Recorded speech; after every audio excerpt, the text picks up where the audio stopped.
Buford just keeps rolling, but shakeups and chaos are the main storylines in the latest PBR Georgia Power 25. Cory McCartney joined by PBR Georgia Scouting Director Phil Kerber as we dive into the Week 3 rankings, and we'll be joined by the coach of Red Hot Grayson, Jed Hixson. Phil, welcome back in. Thanks for having me, Cory. Looking forward to getting into this. Yeah, so I mentioned Buford. They hold on to the top spot. The Wolves remain undefeated, but let's focus on the new number 2 in Carrollton. Its unbeaten streak, which obviously went back to 2019, is done, but the Trojans were going to be battle tested by the schedule. That was going to be clear, and they have been awfully impressive to move up the rankings.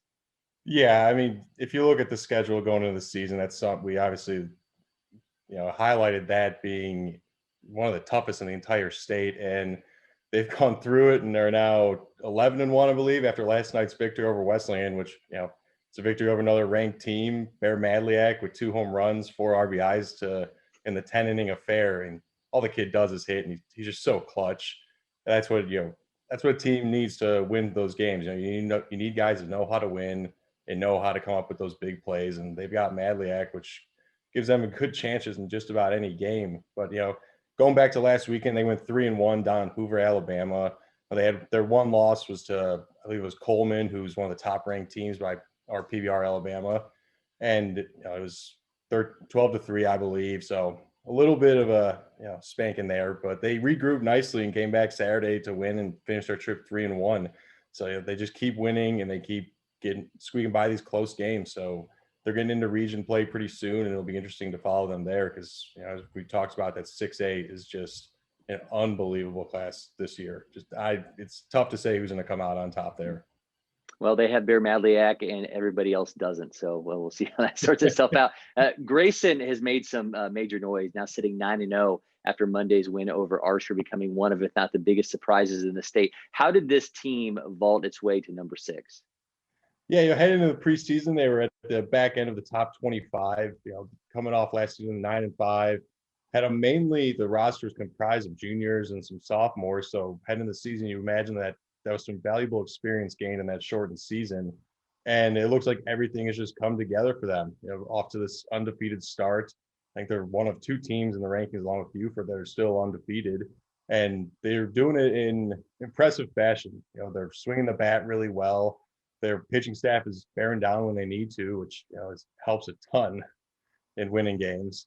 So they just they keep winning. They're beating some bigger schools, and I know this coming week is going to be a huge test with a 3-game set against Parkview. You get 2 traditional powerhouses going at it. It doesn't really matter what the record's going to be there. You just know that these guys are going to be amped up and ready to go because who doesn't love a crosstown rivalry or a close matchup like that? And on the topic of Grayson, we're now joined by the coach of the Rams, Jed Hixson. Jed, thanks for joining us. Yeah, no problem. Thanks for having me. Coach, I wanted to start out by looking at the differences between last year's team and this year. We're at about the same point last year that things were shut down. You guys were 9-5 then, lost some really close games. This year, you're off to a hot 9-0 start. What's been the difference between last year and this year? I think it's the senior leadership for sure. It's a group that's played together a long time. They understand about how to play the game the right way, and they hold each other accountable. And that's a big, big difference in this sport, especially at this level. You mentioned the seniors. Your leadoff man, Justin Bogard, obviously a Lipscomb commit, hitting nearly 400 on the season right now. How key is he, and obviously for the leadership standpoint as well, but in being that table setter and then a guy who's also a tone setter is one of those seniors in the locker room? Yeah, it is huge. He's worked really hard at his craft at the plate. Haven't seen him swing it as this well until this season. So very, very pleased to see that, and absolutely getting on base and scoring runs, which is the name of the game. And then also he's done a lot for us in center field. You obviously want to be strong up the middle defensively, and there have been balls hit, including one Saturday at Wesleyan. I thought we might leave the yard, but he tracked it down like there was nothing to it. So that makes your pitching staff feel a lot more comfortable knowing they can throw strikes, ball can be put in play, and you got guys behind him like Bogard and several others that are going to make plays. So yeah, he's been big for us.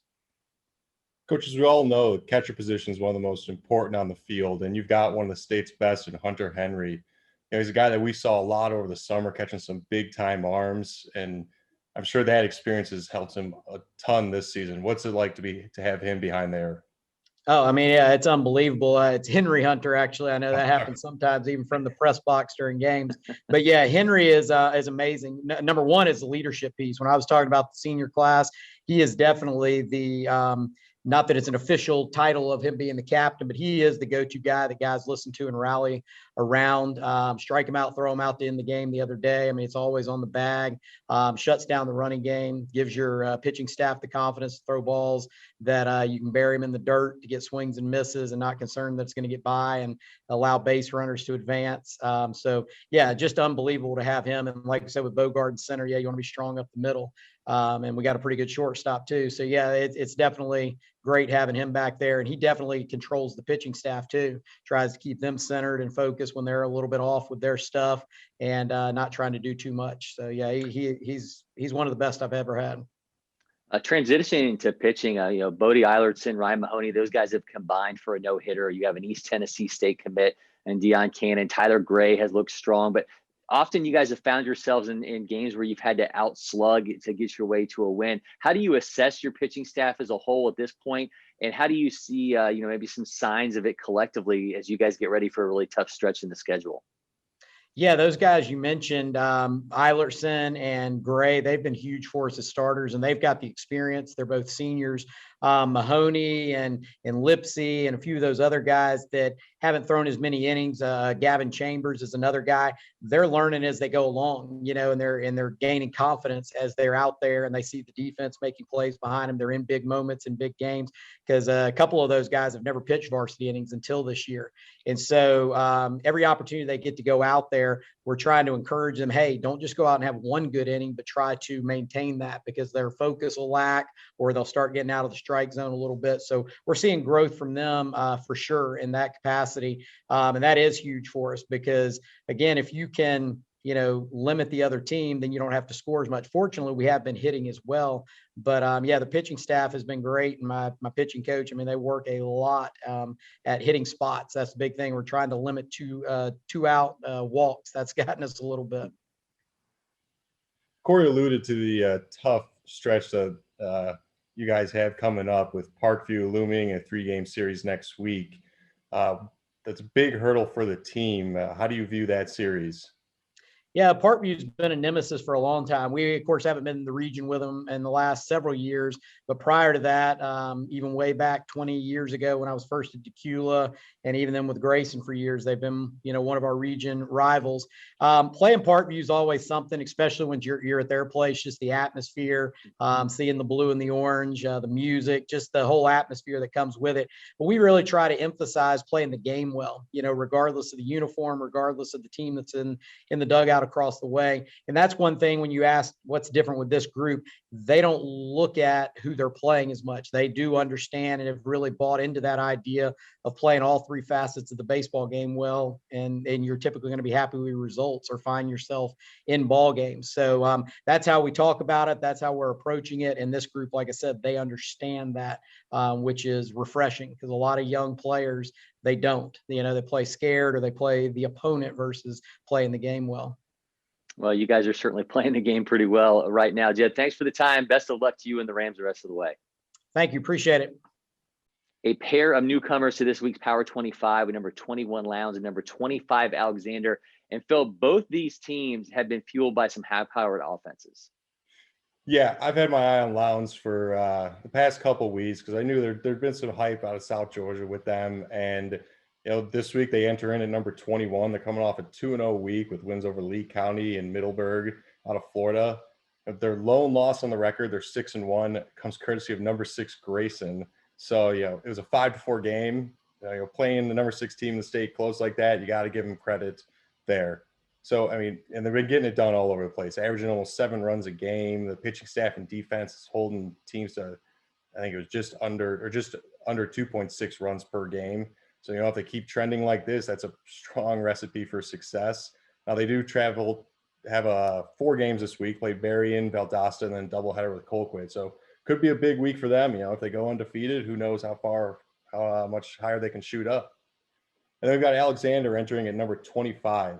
We had a firsthand look at them at the Georgia Dugout Club tournament 2 weekends ago, where they won their pool, going 2-1. they've already had two 4-game winning streaks on the season, coming out at 8-1, and they've beaten some pretty stiff competition. Johns Creek twice, LaGrange, North Forsyth, Grady, and their offense is putting up huge numbers, averaging over 8 runs per game. So this week they've got a tough matchup. They got Landmark Christian and Trinity Christian, so another team that we'll be watching closely to see how they fare against that competition. Well, thanks to Grayson, Jed Hixson for stopping by. Be sure to check out Phil's Power 25 each week on PBR Georgia. And until next time, I'm Cory McCartney. He's Phil Kerber, and we'll do it again next week.